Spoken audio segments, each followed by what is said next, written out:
जो जितना तपेगा उतना ही चमकेगा। ये वीडियो आपको अपनी काबिलियत से जागृत कराएगी, तो इसको एंड तक देखना और वीडियो को लाइक कर देना। कदर किसी की कोई यूं ही नहीं करता। अगर आपको अपनी कीमत बढ़ानी है तो आपको तपना ही पड़ेगा। अपनी काबिलियत पर भरोसा रखो, खुद को इतना काबिल बनाओ कि आपको रोकने के लिए कोशिश नहीं साजिश की जाए। अगर आपको अपनी वैल्यू बढ़ानी है तो खुद के अंदर जाके और सोचिए कि मेरी वैल्यू क्या है और मैं इस टाइम कैसी स्थिति में हूँ, कहाँ पर हूँ। एक बार एक रमन नाम का लड़का था। वो बहुत ही मेहनती था।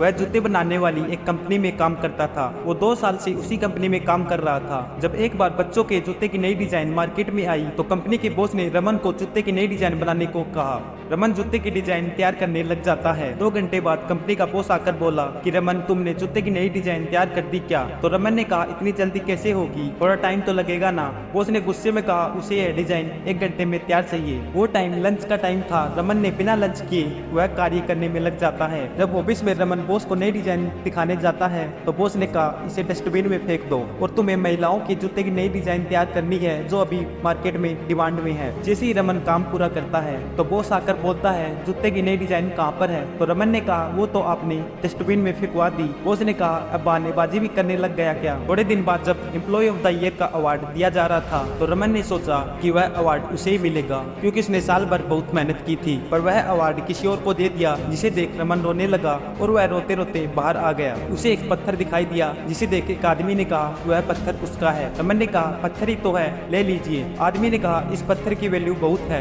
वैसे ही हर इंसान की वैल्यू भी बहुत होती है, पर हर इंसान इसे खोज नहीं पाता। रमन को कुछ समझ नहीं आ रहा था। आदमी ने कहा, ये पत्थर लेकर उस स्टोर पे जाकर पूछ के आओ कि वह इस पत्थर के कितने रुपए देंगे। रमन वापिस आया और बोला कि वह इसके 20 रुपए ही देंगे। अब आदमी बोला, वो जो गहने की दुकान दिखाई दे रही है उस पर जाके पूछो कि इस पत्थर के कितने रुपए देंगे। रमन ने आकर कहा, वो इसके सिर्फ 300 रुपए ही देंगे। आदमी ने कहा, अब जो सामने म्यूजियम दिखाई दे रहा है उसमें जाकर पूछो कि वह इसके कितने रुपए देंगे। रमन ने पूछा तो म्यूजियम वाला बोला, यह मामूली पत्थर नहीं है, ये चांद का एक टुकड़ा है जिसकी कीमत 50 लाख रुपए है। फिर रमन को समझ आया कि हर चीज की वैल्यू हर जगह अलग अलग होती है। फिर उसने उस जूते की कंपनी को छोड़कर दूसरे जूते की कंपनी ज्वाइन कर ली, जिससे उसकी लाइफ बेहतर होने लगी। जैसे बिस्लेरी पानी की बोतल 20 रुपए की मिलती है, वही पानी की बोतल एयरपोर्ट पर 70 रुपए की मिलती है। इसी तरह समय भी एक सा नहीं रहता, जो जितना मेहनत करेगा उतना ही आगे बढ़ेगा। अगर आपको सूर्य की तरह चमकना है तो आपको सूर्य की तरह पहले जलना होगा।